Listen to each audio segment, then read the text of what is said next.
Well, hey there, and welcome back to another episode of the Brookside Conversations podcast. My name's Lucas, and I'm the director of online community here at Brookside, and I'm so excited that you've joined with us today. This podcast is all about helping you to grow deeper in your faith, and we have these honest discussions about life and faith, and today we are having a deep dive with Krista Frolander about Brookside Youth, our youth ministry. Every church, most churches have like some sort of youth ministry or an outreach event or something that where the youth are like involved in what is going on in the life of the church. And Brookside has one, and we call it Brookside Youth. Funny story, we used to spell it Brookside Youth, just like UTH, but now it's just normal Brookside Youth. But we're very, very excited. I really loved this conversation that we had yesterday, and I'm so excited to share that with you. But before we do that, if you want to get connected with everything that's going on at Brookside, please go to mybrookside.church. There's all different links there that you're going to find to help you get connected into a life group and see our latest sermon series and everything that you would like to know. And there's a space there to sign up for the Brookside Brief newsletter, which is a weekly recurring newsletter that just keeps you up to date on everything that's going on here at Brookside. And I would just love for you to check that out. So this episode was really, really fun, and I don't want to give too much away because we're going to get right into it. So here is my conversation with Krista Frolander about Brookside Youth. Well, hey, Krista, welcome to the Brookside Conversations podcast. Hi, Lucas. Thank you. So glad to be here.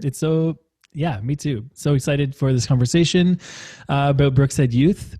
I've been working with Brookside Youth for since 2017, so only a handful of years.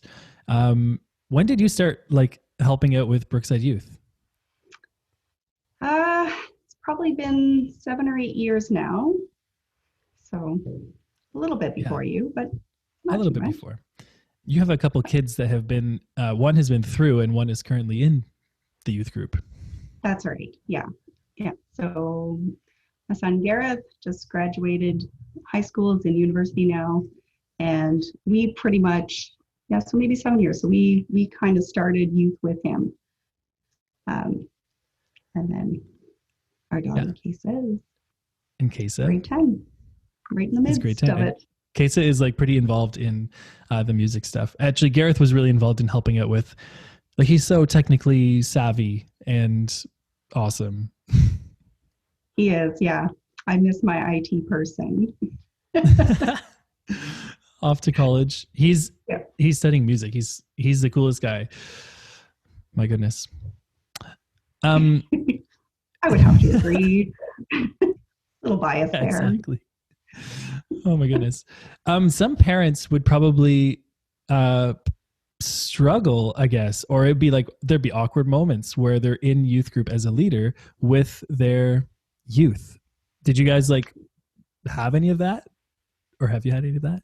Not so much. Now, when we started, we weren't the only leaders. So my husband John, myself, and we had 3 or 4 other leaders that started with us, and a few of us had youth in the youth program. So we set it up as such so that when we did have conversations and meetings and stuff just to give the kids privacy, that we made sure that we weren't in the group with our child. And it's just nice to be able to have other godly adults there for your kid, and that they can lean on, rely on, know that there's someone that they can go to, and they don't have to hang out with their parents all the time. So. Yes, absolutely. My parents my parents just love to just drop us off and just, that's it, done. You be with your youth leaders now. Right. But I'm happy to hear that. I mean, and I've been with you guys too, this whole time. You guys have always said, it seems like it's working well and has gone just fine. One thing I noticed that's interesting about you guys is you don't, some parents have a hard time not answering questions for their kids, and you guys let your kids kind of be themselves and answer their own questions and discuss amongst themselves, which is pretty cool to see. that's so important because it's their youth group. This is their group. I mean, I just happen to be there as to help facilitate, but this is their group. And Yeah, if at exactly. any point they had said to us, or if they do ever say to us, like, Mom, Dad, would you mind just stepping back, or would you mind just leaving youth group? Then, we'd have a conversation with you, Lucas, but that's important. Yeah, absolutely. They need to have their independence for sure. What Yeah. are some of your favorite kind of highs of going through the youth ministry, and maybe could you talk about a little bit, like, what is it about youth ministry and all the different areas that you could be involved in at a church? You guys have, like, you really have been there through thick and thin for the youth. For, like, we've seen lots of youth come and go, and you guys have stuck it out. And so there must be something deeper there in your hearts. And could you talk about that a little bit? Yeah, absolutely. I I don't know. I just have a great love for the youth. When we started with Gareth, prior to that, I was involved in another children's ministry that we had was kids choir, and also with Yeah.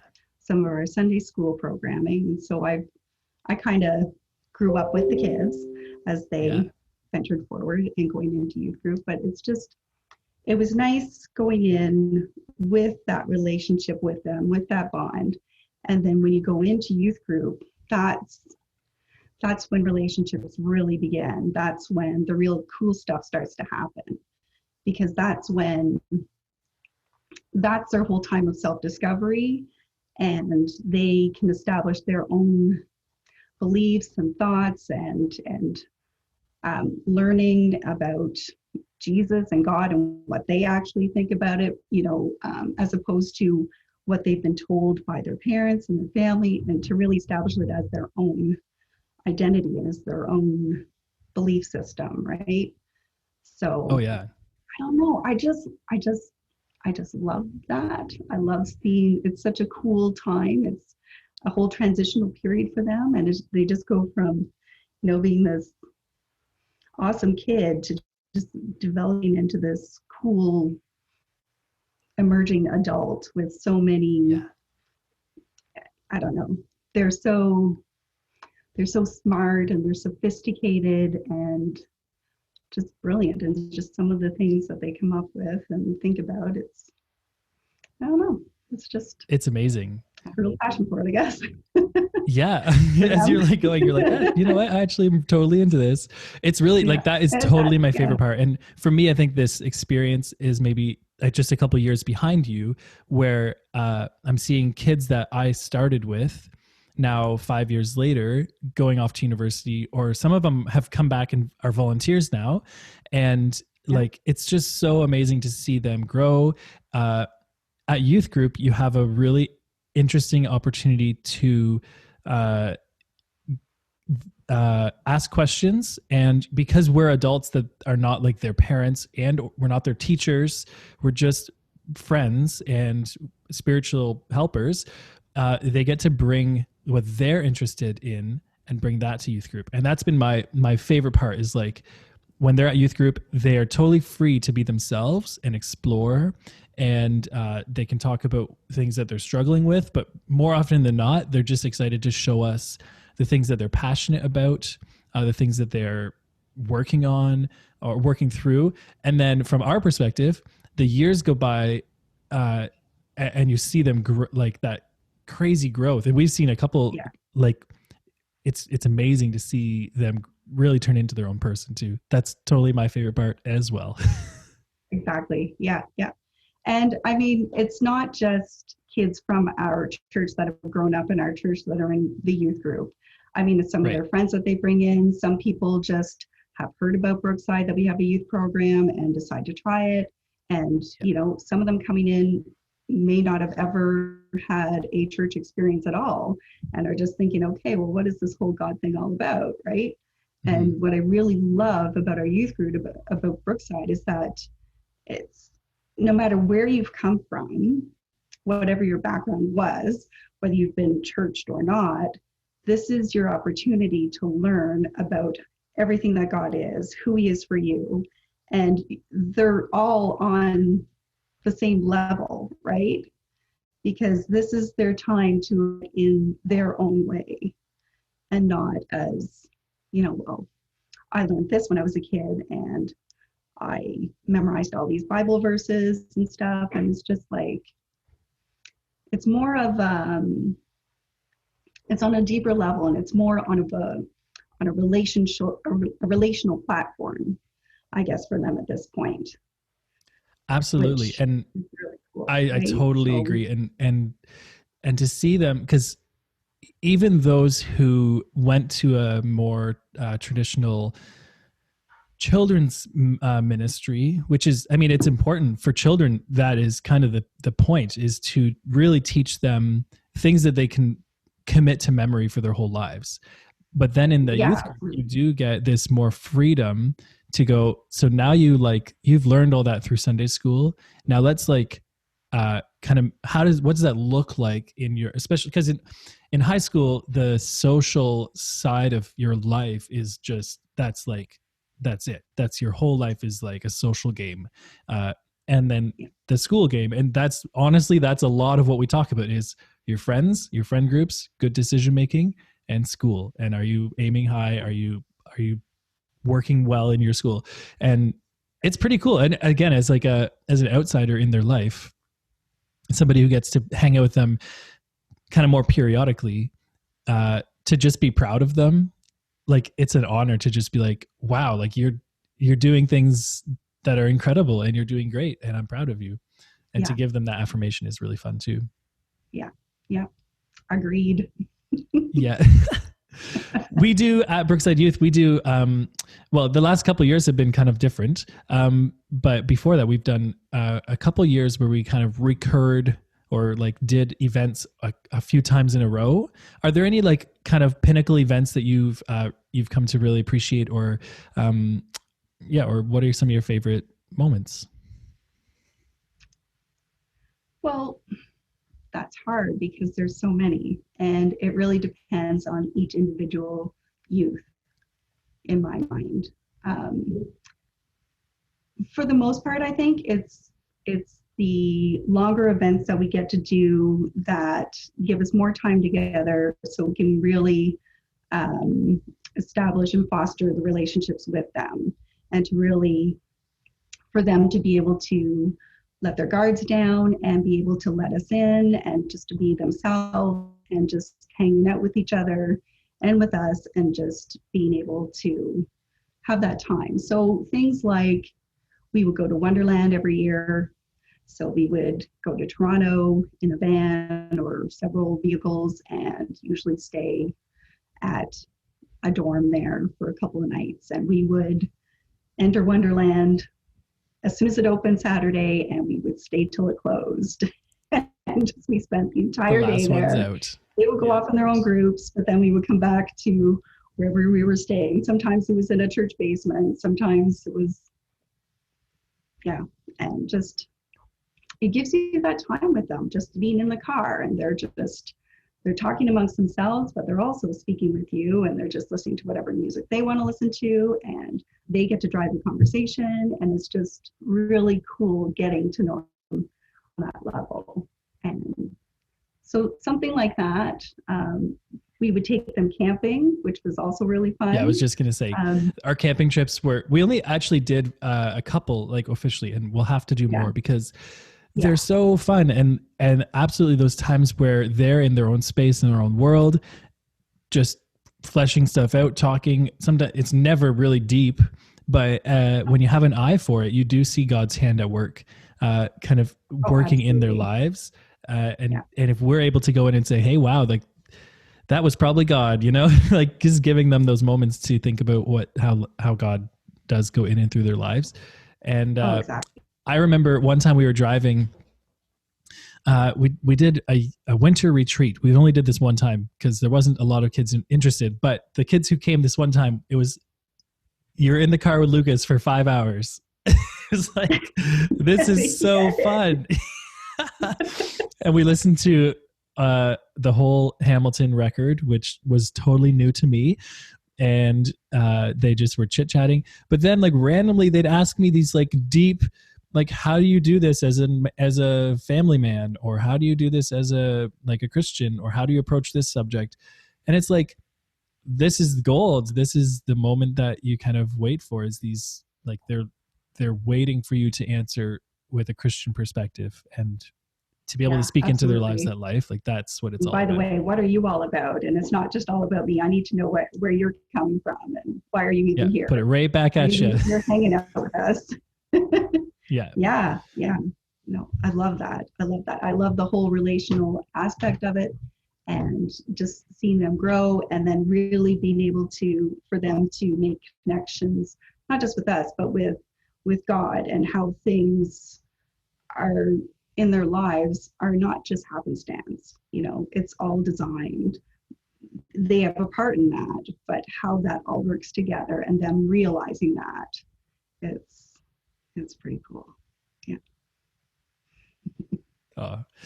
It's so fun to talk about the youth group from this perspective, because I don't know about you, but it kind of reminds me, of like, yeah, this is like the best. Because the last couple of weeks and a lot of 2020 and 2021, we missed some of that long form, going in a car for long hours and stuff. And so tonight has really, thank you, because it's encouraging to remember those moments of like, yeah, like this is, these moments really do matter a lot.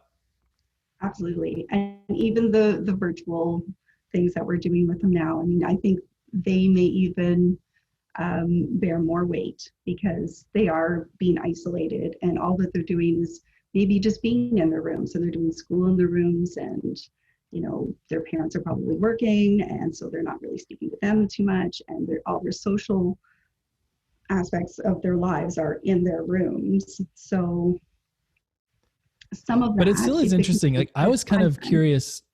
I was always I wondered if virtual would work, but these kids invite us into their homes, and they turn on we do video calls, but they barely ever use their cameras. Right. They just, it's like a conference call. It is, yeah. But they invite us in. Interact. They love it, yeah. They do, and quite often when they're like, "Okay, it's time to go," and they're like, "Well, can we just hang out for a bit longer?" It's like, "Yeah, absolutely. Yeah. This is your youth group, like, for sure. Keep it going." And that awkward silence was just an awkward silence. It wasn't actually the finish. No, that's right. That's so funny. Awkward silences are okay.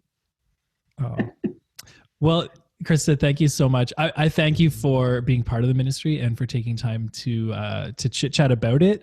I think these kind of conversations are very encouraging, inspiring for other Brooksiders, and just people to know, like, there's a real heart for the next generation here at Brookside, and we're just doing everything we can to provide this safe space. And it's such a cool journey. Hey.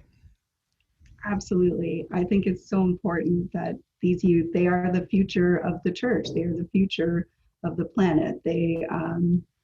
It's so important for them to realize that how important they really are, how special they are, and how cared for and loved they are. And just for us to be able to be there and just provide a space for them to